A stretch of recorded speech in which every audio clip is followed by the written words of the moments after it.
مجھے تاجداروں سے کم مت سمجھنا، میرا سرگشایان تاج بلالی مجھے والصلاة والسلام على صاحب حسنه وجمال. أما بعد، أعوذ بالله السميع العليم من الشيطان الرجيم. بسم الله الرحمن الرحيم. يا أيها الذين آمنوا كتب عليكم الصيام كما كتب على الذين من قبلكم لعلكم تتقون. قال النبي صلى الله عليه وسلم لكل شيء زكاة والزكاة الجسد الصوم. او كما قال صلى الله عليه وآله وسلم صدق الله العظيم وصدق رسوله النبي الكريم. إن الله وملائكته يصلون على النبي يا أيها الذين آمنوا صلوا عليه وسلموا تسليما. الصلاة والسلام عليك يا سيدي يا رسول الله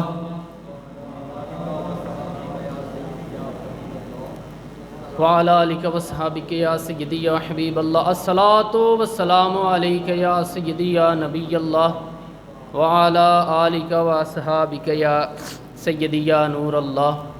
اللهم صل على سيدنا ومولانا محمد معدن الجود والکرم آلہ وصحبہ وبارک وسلم.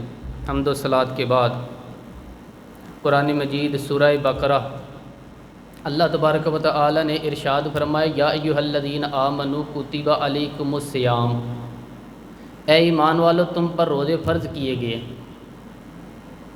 کما کتب علی الذین من قبلکم اسی طرح جس طرح تم سے پہلے لوگوں پر فرض کیے ہیں، لعلکم تتقون تاکہ تم پرہیزگار ہو جاؤ، متقی ہو جاؤ، اللہ سے ڈرنے والے بن جاؤ، گناہوں سے بچنے والے بن جاؤ، اپنی زندگی کو رب رسول کے احکامات کی روشنی میں گزارنے والے بن جاؤ. روزہ ایک پریکٹس ہے، ایک مجاہدہ ہے، ایک جد و جہد ہے. جد و جہد کس چیز کی ہے؟ اللہ کی رضا کے مطابق اپنے آپ کو ڈالنے کی جد و جہد. صوم کا لغوی معنی ہوتا ہے رک جانا. حلال رزق سامنے پڑا ہے، حلال مشروب سامنے پڑا ہے، حلال رشتہ بیوی کا موجود ہے، لیکن ان سب چیزوں سے حالت روزہ میں رکنا، اللہ کی رضا کے لیے رکنا، اس کا نام روزہ ہے. صوم کا معنی رکنے کے ہیں، پرہیز کرنے کے ہیں، بچنے کے ہیں. ہر چیز موجود ہے لیکن اللہ کا حکم نہیں ہے تو لہذا کھا نہیں سکتے. تو رب فرماتے ہیں جب جائز چیزیں تم میری مرضی کے بغیر میرے حکم کے نہیں کھا سکتا، تمہیں رکنا ہے تو حرام کیسے کھا لیتا ہے؟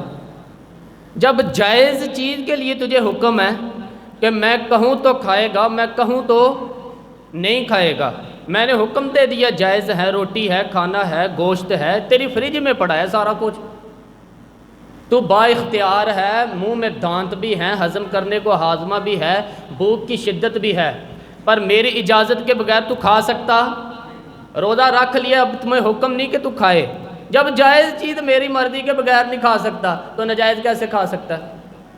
میرے نبی پاک علیہ الصلاۃ والسلام نے اپنے خوبصورت الفاظ کے اندر اس مفہوم کو بیان فرمایا. محبوب پاک صلی اللہ علیہ وآلہ وسلم فرماتے ہیں جس نے جھوٹ نہیں چھوڑا، غیبت نہیں چھوڑی، برائی نہیں چھوڑی، اللہ کو اس کو بھوکے پیاسے رہنے کی کوئی ضرورت نہیں. وہ کاہے کا رکا ہے جب کوئی کام تو اس نے اللہ کی رضا والا کیا ہی نہیں. روزہ رکھ کے دغا کر رہا ہے، روزہ رکھ کے جھوٹ بول رہا ہے، روزہ رکھ کے کم ماپ رہا ہے، تول رہا ہے، دھوکہ دے رہا ہے، رشوت لے رہا ہے، فراڈ کر رہا ہے، حرام کا مال اکٹھا کر کے کہتا ہے اس میں سے چلو 10 دیگی بھی پکا لیں گے. او بھائی جو کام اللہ نے تجھے کرنے کا حکم دیا تھا جب تو وہ بجا ہی نہیں لا رہا، مقصد روزہ ہی تجھے حاصل نہیں، لعلکم تتقون. روزے کا مقصد یہ ہے کہ تو پرہیزگار ہو جائے. میرے نبی پاک علیہ الصلوۃ والسلام کی بارگاہ عالی مرتبت میں 2 عورتیں آئیں، یہ چیزیں کھا لو، کہنے لگی محبوبہ ہم نے تو روزہ رکھا ہوا ہے۔ فرمایا نہیں، تمہارا تو روزہ نہیں، حضور رکھا ہوا ہے روزہ، سحری سے لے کر اب تک کچھ نہیں کھایا، شام تک بھی نہیں کھائیں گی۔ محبوب نے فرمایا ذرا کہہ تو کرو، الٹی تو کرو۔ کہہ کی تو ان کے خلق سے خون بھی نکلا اور گوشت کے لوتھڑے بھی نکلے، بوٹیاں بھی نکلی۔ نبی پاک نے فرمایا وہاں بیٹھ کے تم نے اپنے جاننے والوں کی غیبت نہیں کی، چغلی نہیں کھائی؟ خاموش ہو گئی، گردنیں جھک گئی۔ نبی پاک نے فرمایا تم نے قرآن نہیں پڑھا کہ جو اپنے بھائی کی غیبت کرتا ہے وہ مردہ بھائی کا گوشت کھاتا ہے؟ تو گوشت کھا کے بھی تمہارا روزہ رہ گیا۔ کس طرح کا روزہ ہے کہ سب روزہ رکھ کے نہ رکھنے والوں پہ تنقید کر رہے ہیں؟ تراویاں پڑھ کے نکلے ہیں تو کہتے ہیں میں اکلے ہی نیک ہوں، باقی تو محلے میں کوئی پڑھتی کوئی نہیں۔ یہ کیسا تیرا روزہ ہے؟ یہ تو روزہ رکھ کے تو اس کا مقصد کوئی نہیں سمجھا۔ لعلکم تتقون، روزہ دار تو وہ ہے کہ روزہ رکھا ہوا ہے، کھانے سے بھی رکا ہوا ہے، پینے سے بھی رکا ہے، عمل زوجیت سے بھی رکا ہے، پھر وہ جھوٹ سے بھی رکے، غیبت سے بھی رکے، بد نگاہی سے بھی رکے، حرام خاری سے بھی رکے پھر ساری چیزوں سے۔ یہ بتلائیے کہ روزے کی حالت میں بیوی اپنی کے پاس جانا منع ہے تو غیر محرم کو دیکھنا جائز ہے؟ ہم ٹھیکیدار اور ذمہ دار نہیں ہیں مذہب کے؟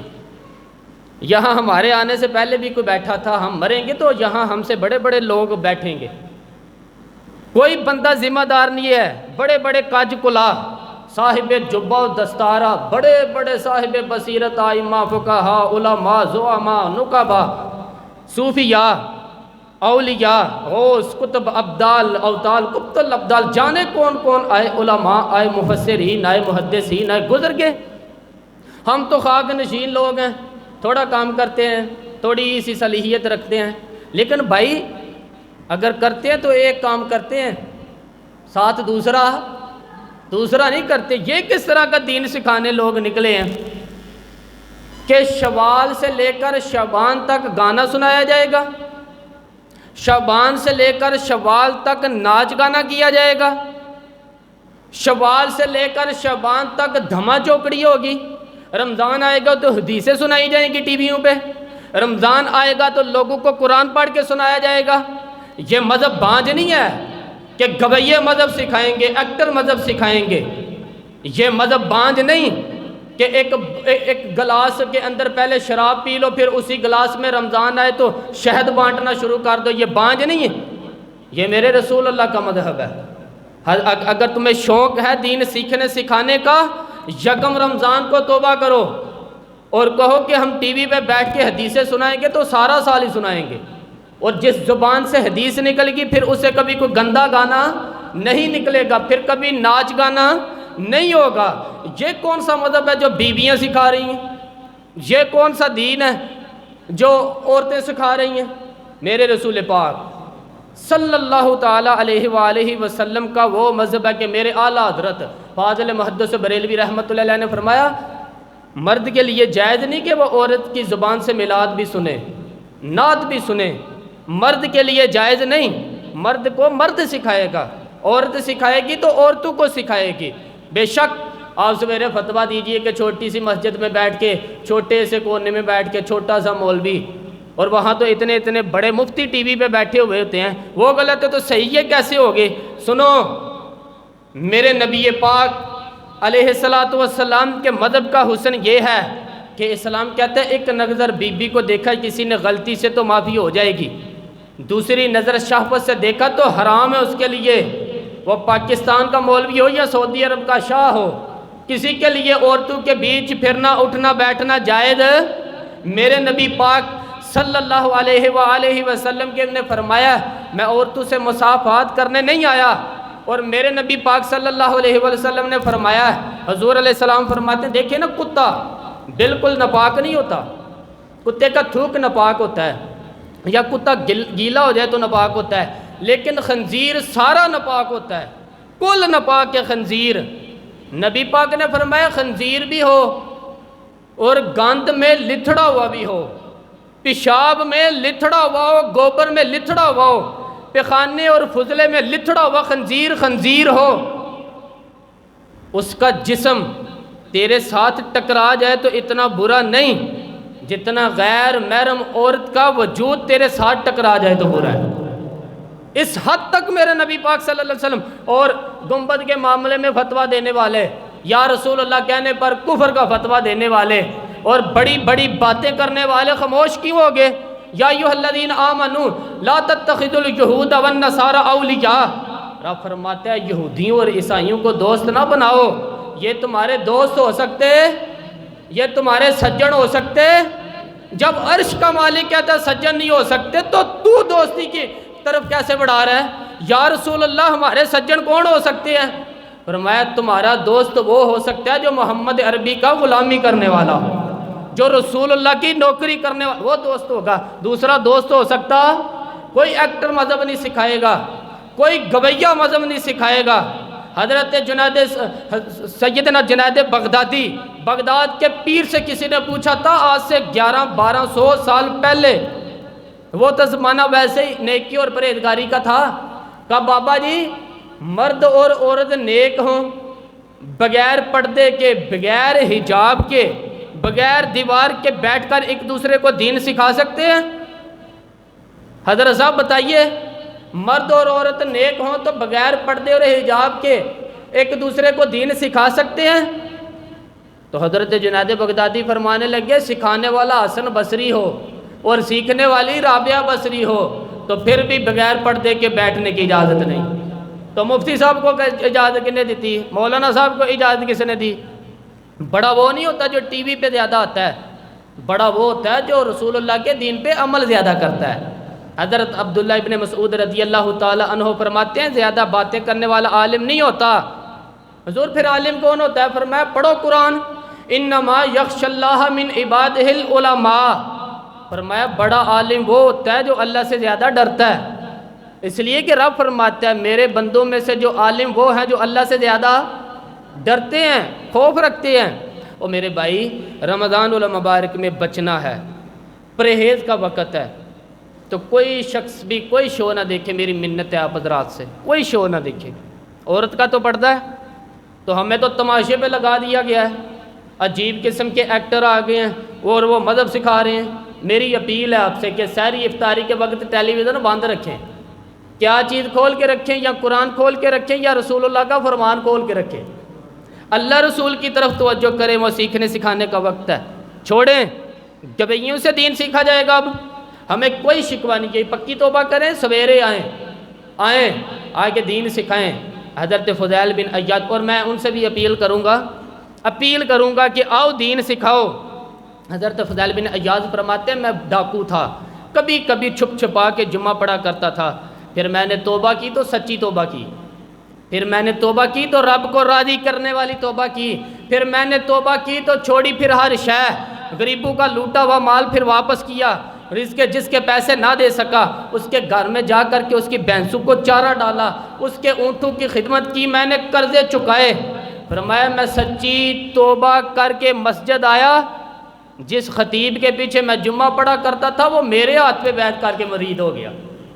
اللہ تبارک و تعالی نے اپنے بندوں کے دل میری طرف پھیر دیے، پھر تمہیں اس میں انعام دینے کی ضرورت نہیں پڑے گی شو میں، پھر تم کٹیا نشین بن کے بھی دین پھیلاؤ گے تو اللہ اس میں تاثیر پیدا فرما دے گا۔ تو روزے کا معنی رکنا ہے، روزے کا معنی بولیے، روزے کا معنی رکنا، کس سے؟ جھوٹ سے، غیبت سے، بدی سے، بد نگاہی سے، کھانے پینے سے۔ روزہ کس کے فرض ہے؟ کس پہ؟ امیروں پہ کہ غریبوں پہ؟ جی کہتے نا میں تو کام ہی میرا تو کام ہی محنت مزدوری والا، میں کیسے روزہ رکھوں؟ میں تو دیہڑی لگاتا ہوں تو روزے کیسے رکھوں؟ میں نے نہیں کسی حدیث میں پڑھا کہ روزہ وہ رکھے جو دفتر میں بیٹھتا ہے۔ صحابہ کے زمانے میں تو دفتر ہوتے ہی نہیں تھے، کسی جگہ نہیں لکھا ہوا کہ روزہ وہ رکھے جو اے سی پہ بیٹھتا، تب تو اے سی تھے ہی نہیں۔ حضرت ابوبکر صدیق رضی اللہ تعالی عنہ سے لے کر جناب بلال تک سارے اپنے ہاتھ سے کام کرتے، سارے اپنے ہاتھ سے کام کرتے، سارے روزہ رکھ کے۔ حضرت عمر فاروق رضی اللہ تعالیٰ عنہ خلیفہ وقت ہونے کے باوجود مالک نعمت کے اونٹ چرنے جاتے تھے تو چراگاہ میں چھوڑنے بھی جاتے تھے، لینے بھی آتے تھے واپس، سارے لوگ اپنے ہاتھوں سے مشقت والے کام کرتے، حضرت بلال مزدوری کرتے، سلمان فارسی مزدوری کرتے، مقداد مزدوری کرتے، صحابہ مزدوریاں کرتے، روزے رکھتے، اور رمضان کی ایک جانے کا وقت ہوتا تھا تو در رسول پہ کھڑے ہو کے عرض کرتے محبوبہ دل نہیں بھرا، دل کرتا ہے کبھی رب سارا سال ہی روزے عطا کرے، سارا سال رمضان دے تو ہم سارا سال ہی روزے رکھنے کو تیار۔ جذبہ تھا، طاقت تھی، ہمت تھی۔ آج نوجوان لڑکا ہے کہتا ہے مجھ سے بھوک برداشت نہیں ہوتی۔ اور میرے بھائی رب بیماری لا دے نا، اللہ سے دعا مانگے اللہ شفائیں عطا فرمائے، اور دعا کریں اللہ آزمائش سے محفوظ فرمائے۔ آپ یقین کریں ہم نے لوگوں کو دیکھا ہے حلق سے قطرہ نہیں اتر رہا، خوراک کی نالی لگی ہوئی، اعلیٰ غذائیں پکی ہوئی پڑی ہیں، عرش کا مالک کہتا ہے میں تیرے حلق سے گزرنے نہیں دوں گا، قانون بن گیا۔ ہم نے دیکھا ہے ڈرپ پہ لوگ زندہ ہیں، بوتل لگی ہوئی ہے، گلوکوز کی گزارا چل رہا ہے، اعلیٰ غذائیں پڑی ہیں، لاکھوں روپیہ تجوری میں پڑا ہوا ہے، مالک کہتا ہے تو نہیں کھا سکتا تو وہ کھانے نہیں دیتا، نہیں کھانے دیتا۔ ایک شخص یورپ کے علاقے کا کسی کالم نویز میں ہے، وہ کہتا ہے میری نا خربوں میں جائیداد ہے، لیکن میرے معدے میں ایسی تکلیف ہے کہ میں آٹے کو چھان کر جو اوپر سے بھوسا نکلتا ہے نا، بھورا نکلتا ہے، صرف وہ کھا سکتا ہوں، اس کے علاوہ میں کائنات کی کوئی نعمت کھا نہیں سکتا۔ او میرے بھائی وہ جب چاہے تو بڑے بڑے کھانے کھانے سے تجھے روک دے، تیرے دانت چبانے کے قابل نہ رہیں، زبان نگلنے کے قابل نہ رہے، معدہ تیرا ہضم کے کرنے کے قابل نہ رہے، وہ تو جب چاہے تو جو مرضی کر لے۔ وہ کہتا ہے چل تو میری مرضی پہ چل نا، ایک مہینہ میرے کہنے پہ نہ کھا، ایک مہینہ میرے کہنے پہ نہ کھا، تو یا اللہ تو کیا کرے گا؟ فرمایا صوم تسخو، میرے نبی پاک نے فرمایا تم روزے رکھو اللہ تمہیں صحت عطا فرما دے گا، اللہ تندرستیاں دے دے گا، شفائیں دے دے گا۔ تم روزے رکھو اللہ تمہیں، سبحان اللہ، اللہ تمہیں، اللہ طاقت دیتا ہے، ہمت دیتا ہے، اللہ ہمت دیتا ہے۔ میرے مصطفیٰ نے فرمایا تم روزہ رکھ اللہ تجھے صحت عطا فرما دے گا۔ رب تعالیٰ تجھے، یہاں ہوٹل کھلے ہیں پردہ لگا کے، یہاں عجیب حالات ہیں، ہوٹل کھلے ہوئے ہیں تو لوگ بہانے ڈھونڈتے پھرتے ہیں، کہتے ہیں کٹ لگ گیا تھا، ذرا تھوڑا سا خون نکلا ہے، سنی پلاس لگائی ہے تو روزہ نہیں رکھا، یہ ذرا مجھے تھوڑی دقت ہو گئی تو میں نے روزہ نہیں رکھا، کھانسی لگ گئی تو روزہ نہیں رکھا۔ وہ خدا کے بندے، روزہ تو نعمت ہے، اور سبحان اللہ میرے نبی پاک نے فرمایا لکل شیء زکوٰۃ و زکوٰۃ الجسد صوم، فرمایا ہر شے کی زکوٰۃ ہوتی ہے، وجود کی زکوٰۃ روزہ ہے، روزے رکھو جسم کی زکوٰۃ نکل گئی۔ ایک بات کہہ لو آپ لوگوں سے ناراض تو نہیں ہو جائیں گے جی، فاقہ کرنا بھی میرے نبی پاک کی سنت ہے جی، مسواک کرنا بھی سنت ہے اور فاقہ کرنا بھی، مسواک والی سنت زیادہ اپناتی ہیں لوگ، فاقہ کرنا بھی نبی پاک کی سنت ہے۔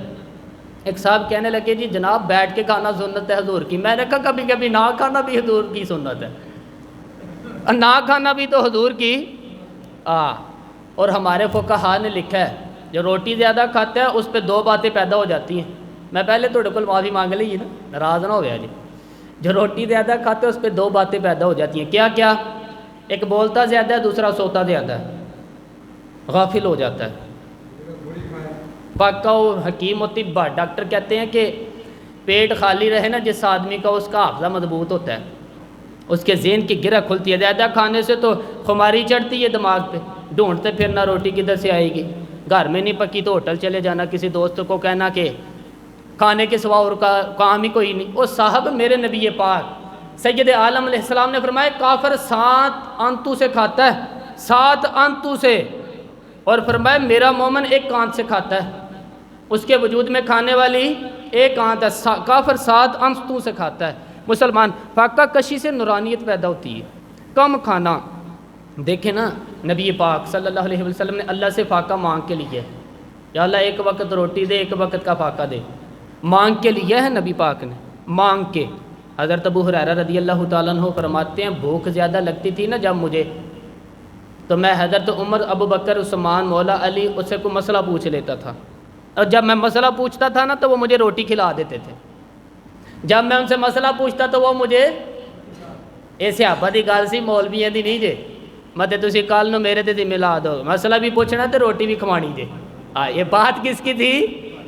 بولیے صحابہ کی۔ مت تسی سویرے جا کے جڑی مولویوں دے خلاف گل ہوندی ہے وہ چھیتی دسی جاندی ہے، او جی انہاں دسیا جے کہ مسئلہ بھی دسنا تے روٹی بھی، چلو تسی آؤ گے انشاءاللہ اساں کھواؤں گے جنہیں جوگے ہیں وہاں، لیکن یہ فتویٰ سب کے لیے نہیں ہے، اللہ خیر فرمائے۔ تو بھائی یاد رکھیں، حضرت ابو ہریرہ فرماتے ہیں مجھے بھوک لگی، میں حضرت عمر کے پاس گیا مسئلہ پوچھنے، ان سے مسئلہ پوچھا۔ ان کا رواج تھا جب میں مسئلہ پوچھتا تھا تو پہلے روٹی کھلاتے تھے۔ ہمارے بزرگ یہ فرماتے ہیں کہ کھانے کھلا کے دین پڑھاؤ، صرف تمہارا کتب خانہ نہیں کھلا ہونا چاہیے، تمہارا دسترخوان بھی کھلا ہونا چاہیے۔ کسی نے نبی پاک صلی اللہ علیہ وسلم سے پوچھا تھا بہترین مسلمان کون ہے؟ حضور علیہ السلام نے فرمایا جو سلام لینے میں پہل کرے اور روٹی زیادہ کھلائے، جو ہر وقت فکر کرے یار تو روٹی کھا لے، روٹی کھانے کی طرف توجہ دلائے۔ کھلانا سنت ہے، زیادہ کھانا اس پہ بھی فرق تھوڑا سا یاد رکھیں۔ یہ نا پروگرام بنا لے کے دوسروں کو جا کے مسئلہ بتائیں کہ جی میں نے روٹی کھوا، میں سن کے آؤں، سنت ہی روٹی کھوانا۔ زیادہ کھانا، کھلانا سنت ہے، کھانا سنت ہے، فرق یاد رکھنا ہے۔ کھلانا زیادہ، بولیں زیادہ کھلانا، زیادہ کھانا، اس میں فرق ہے، یہ یاد رکھ لیں۔ تو نبی پاک صلی اللہ علیہ وسلم کے صحابی حضرت ابو ہریرہ رضی اللہ تعالیٰ عنہ فرماتے ہیں میں نے حضرت عمر سے مسئلہ پوچھا، میں نے کہا حضور مسئلہ بتائیں، تو کہتے ہیں پہلے ان کی عادت تھی جب میں مسئلہ پوچھتا تھا تو روٹی بھی کھلاتے، آج انہوں نے مسئلہ ہی بتایا ہے، روٹی کوئی نہیں کھلائی۔ تو مجھے کہنے لگے ابو ہریرہ تو سوچتا ہوگا روٹی نہیں اس نے پوچھی، تو نے کب سے کھانا نہیں کھایا؟ میں نے کہا صبح سے۔ تو جناب عمر کہنے لگے میں نے کل صبح سے نہیں کھایا۔ چل ابو بکر صدیق کے گھر مسئلہ پوچھتے ہیں، کہتے ہیں جناب صدیق اکبر کے دروازے پہ آئے، جا کر کے ان سے مسئلہ پوچھا۔ ان کی بھی عادت تھی جب کوئی مسئلہ پوچھنے جاتے تو دسترخوان بچھا لیتے، کہتے آؤ روٹی بھی کھلاتا ہوں مسئلے بھی بتاتا ہوں۔ کہتے ہیں گئے تو انہوں نے بھی بس مسئلہ ہی بتایا، روٹی کوئی نہ پوچھی۔ تو کہنے لگے عمر ابو ہریرہ تم لوگوں نے کل پرسوں سے نہیں نہ کھایا ہوگا۔ اور ابو بکر کو 4 دن گزر گئے، تھوڑا سا دودھ ملا ہے یا کھجور ملی ہے، روٹی کوئی نہیں ملی۔ چلو در رسول پہ چلتے ہیں، آؤ حضور علیہ السلام کی بارگاہ میں چلتے ہیں۔ کہتے ہیں نبی پاک کی بارگاہ میں حضور نے چہرے دیکھے، کریم سے مسئلہ نہیں پوچھنا پڑا۔ میرے مصطفیٰ کریم علیہ السلام نے فرمایا بھوک لگی ہوئی ہے تم تینوں کو، 3-4 دن ہو گئے۔ اللہ کے رسول نے فرمایا مجھے پورا ہفتہ ہو گیا۔ سبب کچھ اور ہے جس کو تو خود سمجھتا ہے، زوال بندہ مومن کا بے زری سے نہیں، بھوک نقصان کا وجہ نہیں بنی، وجہ کوئی اور بنی ہے۔ رشوتوں کے جو بازار گرم ہوئے ہیں لوٹ مار کے، یہ روٹی کے لیے نہیں، یہ زیادہ کھانے کے لیے ہے، یہ بینک بیلنس کے لیے گرم ہے۔ یہ لوٹ مار کا مقصد کوٹھیاں بنانا ہے، روٹی کا تو رب کریم کا وعدہ ہے۔ یہ جو روز روتا ہے شام کو کہ میرا کاروبار کوئی نہیں، اصل میں کہتا ہے بنگلہ کوئی نہیں، اصل میں کہتا ہے کار کوئی نہیں، پجارو کوئی نہیں، روٹی تو اللہ عطا فرماتے، اس کا وعدہ ہے۔ فرمایا حضور علیہ السلام نے 3 دن بیت کے چلو، میرا بے تکلف سے ابی ابو الحسن انصاری، وہ بڑے نصیب والے ہوتے ہیں جن کو میرے نبی پاک خود کہتے تھے کہ تیری فلانی ذمہ داری۔ اس زمانے میں تو کسی کو کہہ دیا جائے نا ڈیوٹی لگے تیری یہ ذمہ داری، تو کہتے ہیں یہ تو پھٹیکے ڈالنے لگ گیا، یہاں سے تو چھٹی کرنی چاہیے۔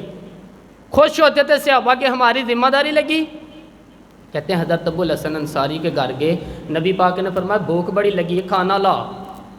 کہتے ہیں حضور نے اسے کہا تو اس آدمی پہ تو وجد ہی ہو گیا، اس نے کہا میرے اتنے نصیب کے حضور کہیں کہ کھانا کھلا۔ آؤ دیکھو دنیا والوں، آج جو سب سے زیادہ عزت والا ہے وہ میرا مہمان بنا ہوا ہے۔ فرماتے ہیں وہ دوڑے گئے، بکری اٹھائی، ذبح کی، بیوی کو کہنے لگے روٹی تیار کر، ادھر کھجوریں توڑی، انگور توڑے، کہنے لگے حضور اب تب تک تناول کریں تب تک کھانا پک جاتا ہے۔ حضرت عمر کہتے ہیں روٹی پک کے آئی، بڑا پیارا گوشت، بڑا اچھا سالن، بڑا خوبصورت اور خلوص والا کھانا۔ فرماتے ہیں میں نے بڑے ہی کھایا۔ نبی پاک نے نا ایک روٹی لی اور چھوٹی چپاتی، تھوڑا تھوڑا سا سالن کونے سے، اور جب نبی پاک نے کھا لیے تو حضور کی آنکھوں میں آنسو آئے۔ حضرت عمر کہنے لگے حضور روئے کیوں؟ نبی پاک نے فرمایا سوچتا ہوں 7 دن کے فاقے کے بعد کھایا ہے، پر ڈرتا ہوں رب اس کا حساب پوچھے گا تو جواب کیسے دینا ہے، اس کا حساب بھی تو دینا ہے نا جو کھایا ہے۔ تو حضرت عمر فاروق کے ہاتھ میں کچھ چیز تھی، زور سے زمین پہ ماری، کہا محبوبہ 7 دن کے بعد بھی روٹی کھائے تو حساب دینا ہے۔ نبی پاک فرمانے لگے عمر وہ مالک ہے نا، تو جب دیتا ہے تو حساب نہیں لے سکتا، حساب تو دینا ہے نا، حساب تو دینا ہے، تیاری رکھو۔ صحابہ اکرام فرماتے ہم نے پھر ارادہ کیا کہ آج کے بعد ہم پھر فاقے کریں گے، کم کھائیں گے، اس لیے کہ حساب دینا ہے۔ میرے بھائی وہ فاقہ کشی کرتے تھے، ڈرتے تھے۔ یہاں تو لوگ کھا کے بیمار ہیں، کھاتے جا رہے ہیں، سوتے جا رہے ہیں، کھاتے جا رہے ہیں، سوتے جا رہے ہیں۔ یہ ابھی وقت آ گیا نا رمضان شریف کا، عصر کے بعد درس پہ آؤ، کہتے ہیں نہیں جس طرح وہ روزہ بڑا لگی ہوتا، سویرے 2 سپارے پڑھ کے سو کہتے ہیں صاحب نیند بڑی آمدی، فجر کے بعد ہی تو وقت ہوتا ہے اللہ اللہ کرنے کا، سحری کا، کھاتے جا رہے ہیں، سوتے۔ لوگ ادھر جماعت کے ساتھ نماز پڑھتے ہیں تو چلے جاتے ہیں، درس میں نہیں بیٹھتے، درس پہ نہیں بیٹھتے، جناب چلے جائیں گے۔ بھائی رمضان المبارک میں فاقہ کشی کی ٹریننگ ہوتی ہے، فاقہ کشی کی تربیت لے رمضان المبارک میں، روکیں اپنے آپ کو، تربیت ہوگی۔ اور ہمارے صوفیہ فرماتے ہیں جو زیادہ کھاتے ہیں اس کا نفس اس کو زیادہ پہ مائل کرتا ہے، خواہشات نفس پیدا ہوتی ہے اس شخص میں۔ میرے نبی پاک علیہ السلام نے جوانوں کو حکم دیا ہے، یا معاشر الشباب، او جوانوں۔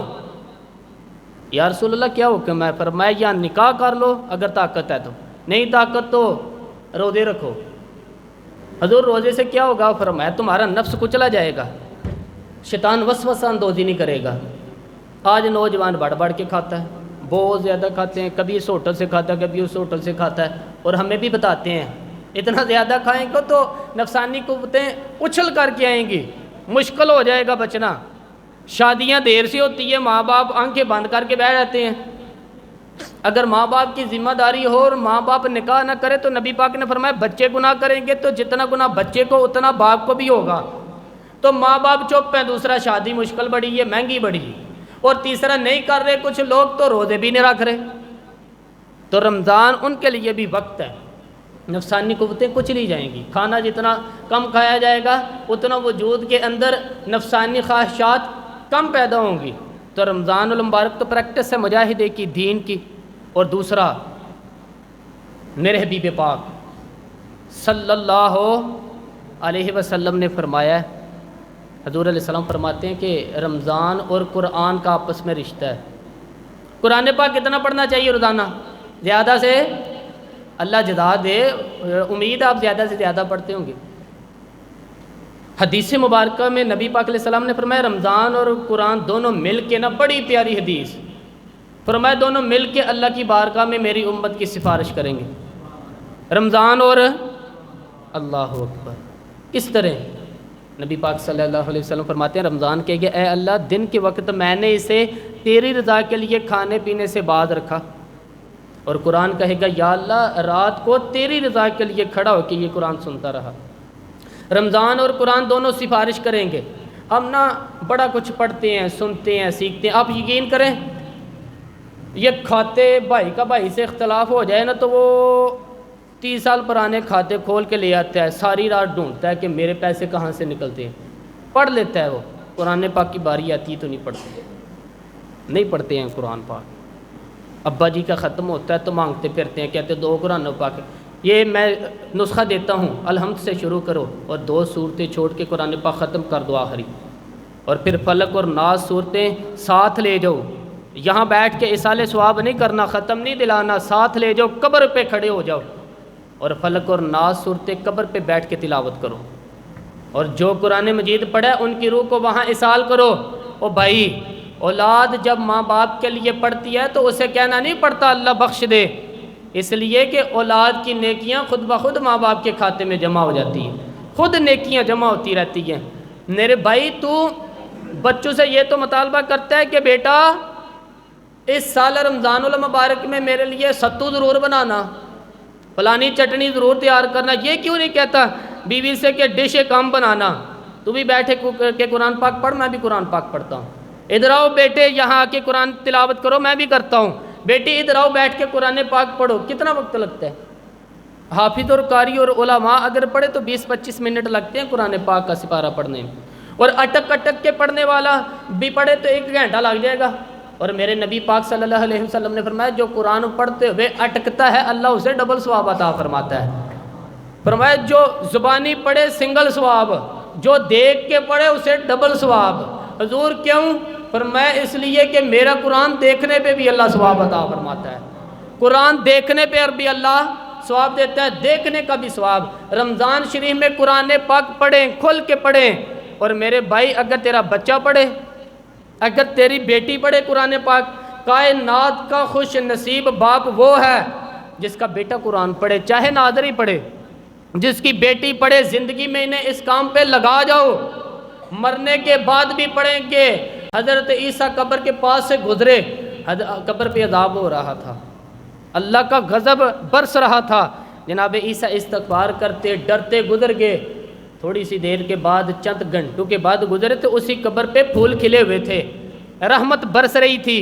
حضرت عیسیٰ علیہ السلام عرض کرنے لگے، مولا تو بے نیاز ہے، میری طاقت نہیں تیرے کاموں میں بولنے کی، پر ابھی تو یہاں عذاب ہو رہا تھا اور ابھی رحمت برس رہی ہے۔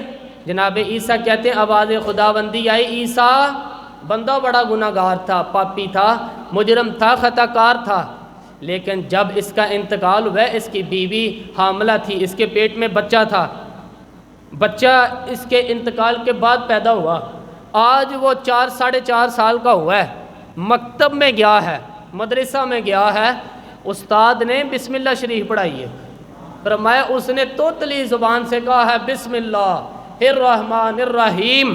اے عیسیٰ مجھے بتلا، اس زمین پر وہ معصوم جسے ابھی رحمان اور رحیم کہنا نہیں آتا، وہ توتلی زبان سے مجھے رحمان اور رحیم کہے اور میں اسی زمین پر اس کے باپ کو عذاب دوں؟ فرمایا اس نے ایک بار رحمان اور رحیم کہا، میں نے اس کے باپ کی قبر کو نور سے معمور فرما دیا ہے، نور سے بھر دی ہے قبر، برکت سے بھر دی ہے۔ اللہ کرے ہمارے نوجوان بھی قرآن پڑھیں، اللہ کرے ہماری بہنیں بھی قرآن پاک پڑھیں، اللہ کرے سب کی اولادیں قرآن پاک پڑھیں، ان کو لگاؤ قرآن پاک پہ۔ میں کہتا ہوں کتنا خوش نصیب، دیکھیں نا امام اعظم امام ابو حنیفہ رمضان میں 61 قرآن پاک پڑھتے تھے، کنے 60 تھے، ایک اللہ اکبر، ایک قرآن پاک دن میں پڑھتے پورا، ایک رات کو پڑھتے، ایک تراویح میں پڑھتے، 61 قرآن پاک امام صاحب پڑھتے۔ آپ فرماتے ہیں میں نے چھوڑ دی ہیں سارے وظیفے، میں صرف رسول اللہ کا قرآن پڑھتا ہوں، رمضان سارا قرآن پاک، سارا رمضان، اب تو عادت ہی نہیں رہی ہمیں قرآن پاک کی۔ حضرت عائشہ صدیقہ رضی اللہ تعالیٰ عنہ کے پاس سے صحابہ گئے، کہنے لگے اماں جی ہمیں نبی پاک علیہ السلام کے اخلاق بتائیں، تو اماں جی کہنے لگی جاؤ جا کے قرآن پاک پڑھو۔ قالا خلقہ القرآن، سارا قرآن میرے نبی کے اخلاق کے قرآن ہے، یہ ساری نعت ہے، یہ ساری نعت، اس نعت کو سننے لوگ کیوں نہیں آتے؟ جتنا رش محفل نعت میں اتنا تراویح میں کیوں نہیں ہوتا؟ اور ملت کا جوان یاد رکھے، بوڑھے تراویحاں پڑھتے ہیں، ضعیف تراویحاں پڑھتے ہیں، گھٹنوں میں درد ہے تراویحاں پڑھتے ہیں، بیمار بوڑھے تراویحاں پڑھتے ہیں، جوان وہاں چونک میں کھڑے۔ کیا جوانی اس لیے ہے چونکوں میں کھڑا ہوا جائے؟ کیا جوانی اس لیے ہے کہ سعودی عرب جانے کے لیے تجھے پاسپورٹ بنانا ہو تو 2.5 گھنٹے کھڑا رہے، شناختی کارڈ کے دفتر تو کھڑا رہے، پروٹیکٹر کے لیے کھڑا رہے، کافروں کے سامنے کاسا لوسی کرنے کے لیے تو کھڑا رہے، تو نوکری پہ جائے تو ساری رات کھڑا رہے اور تو قرآن کے لیے کھڑا نہیں ہوگا؟ میرے محبوب پاک نے فرمایا من کان ایمانا و احتسابا غفر له ما تقبل من ذنبک، فرمایا جو رمضان المبارک میں اللہ کی رضا کے لیے گناہوں کی معافی کے ارادے سے قیام کرے گا، راتوں کو عبادت کرے گا، اللہ اس کے پچھلے سارے گناہ معاف فرما دے گا۔ نوجوان ارادہ کریں، پروگرام بنائیں کہ انشاءاللہ تعالیٰ قرآن پڑھنا بھی ہے، قرآن پڑھوانا بھی ہے، سننا بھی ہے، اور انشاءاللہ تعالیٰ سننا بھی ہے، اور بولیے پڑھنا بھی ہے اور پڑھانا بھی ہے۔ ہمت کریں، دلیری کریں، آ کے کھڑے تو ہوں، اللہ توفیق عطا کرے گا۔ پہلی بات یہ کہ روزہ رکھیں، دوسری بات یہ کہ قرآن پاک کی تلاوت کریں، اور روزہ رکھے تو روزے کے سارے حسن سمیت اسے رکھیں۔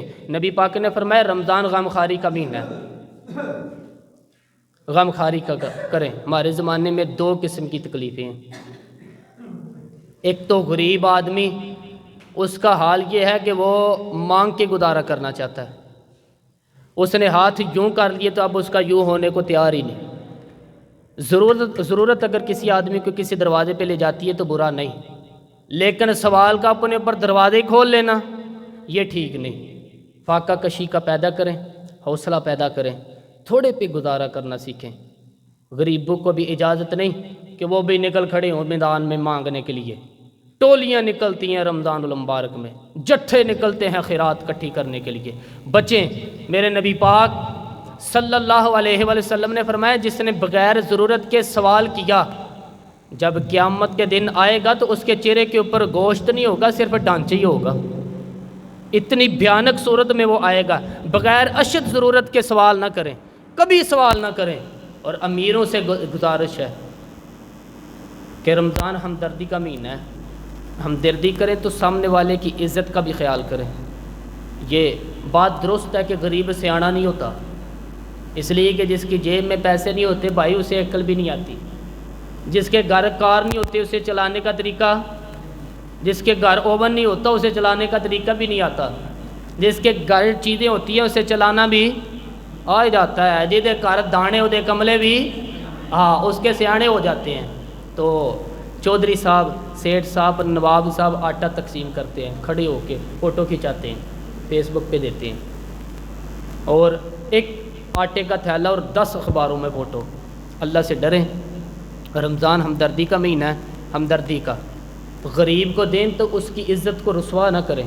میرے نبی پاک علیہ الصلاۃ والسلام کے صحابی حضرت عبداللہ ابن عمر رضی اللہ تعالیٰ عنہ ڈھونڈ کے لاتے تھے مسکینوں کو، ڈھونڈ کے رمضان میں اگر جب لاتے تھے تو اپنے دسترخوان پر بٹھا کر اپنے ساتھ افطاری کرایا کرتے تھے۔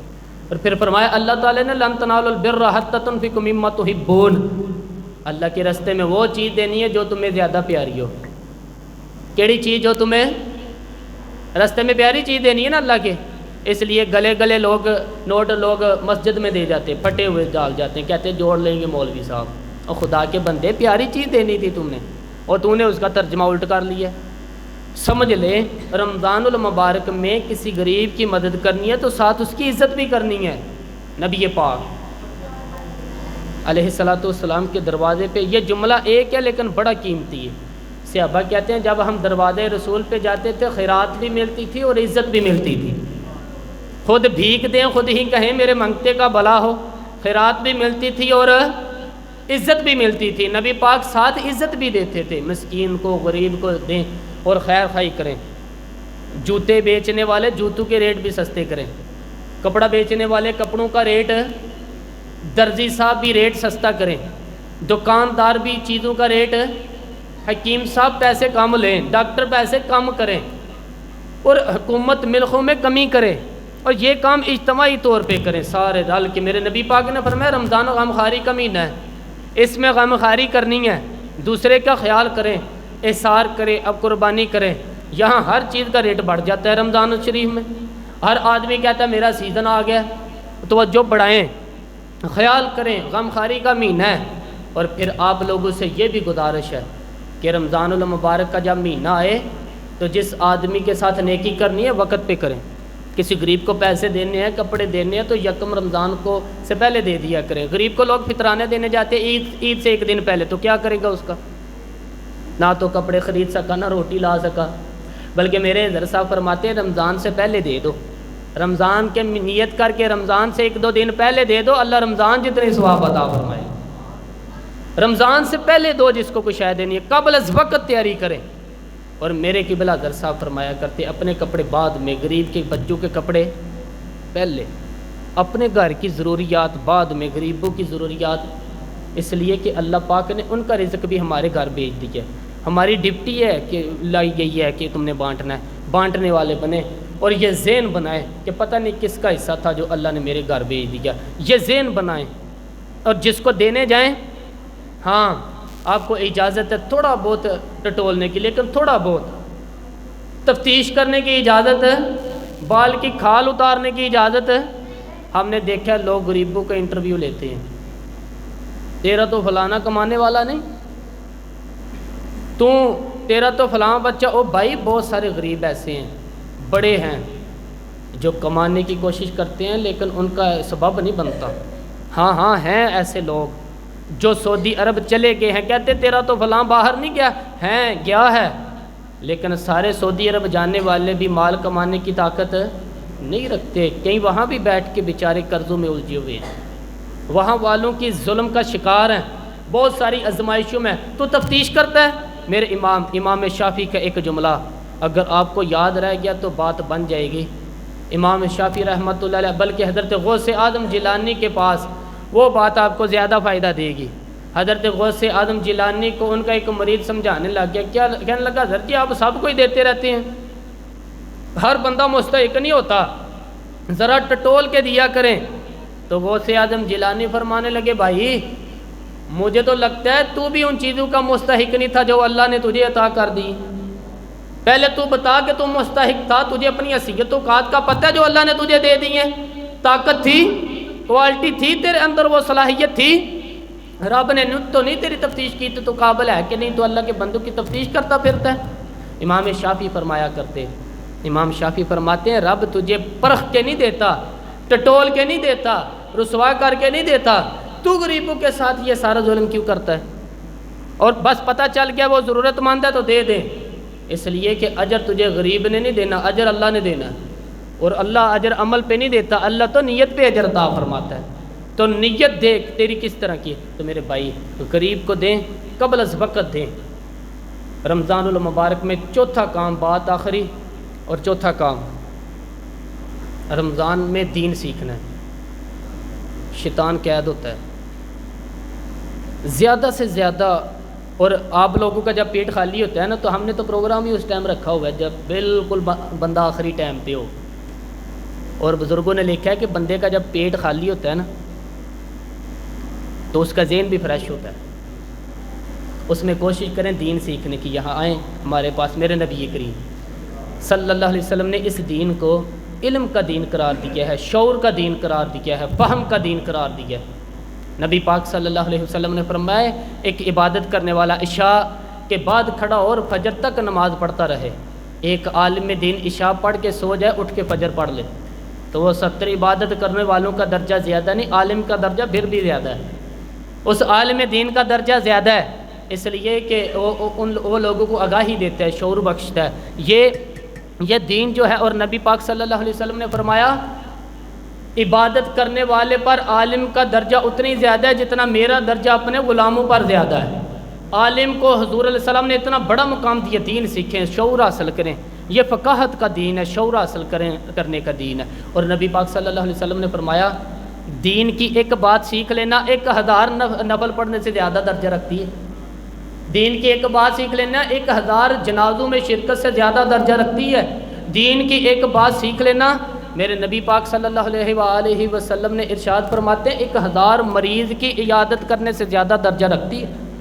فرمایا جس نے رات کے ایک لمحے میں دین کی ایک بات سیکھی، اللہ اس سے ساری رات عبادت کرنے سے زیادہ ثواب عطا فرمائے گا۔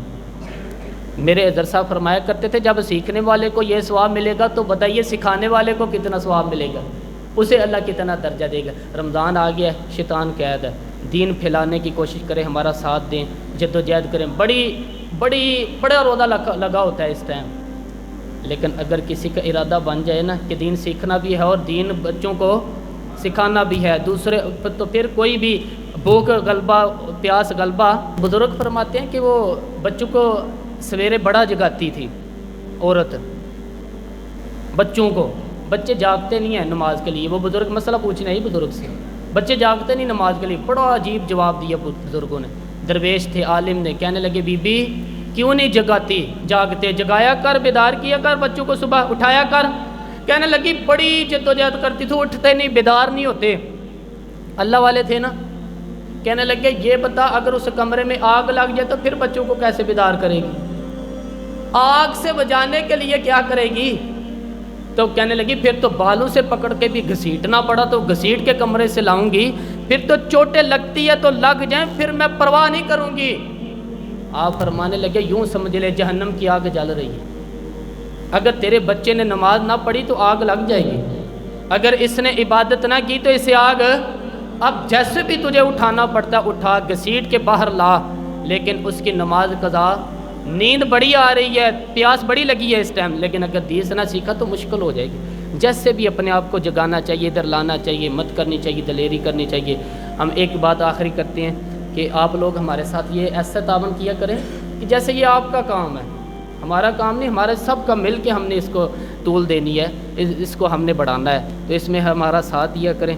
ہم جو کمیاں رہ گئی ہیں ہم کوشش کریں گے پوری کرنے کی، افطاری میں جو بھی ہوتی ہے، یا اس ٹائم ہم تھوڑا جلدی اس لیے کر دیتے ہیں کہ وقت صرف جو ہے نا وہ ختم کرنا ہوتا ہے، ہم نے عصر تا مغرب رکھا ہے تو اس کے وقت کے حساب سے ہم چلتے ہیں۔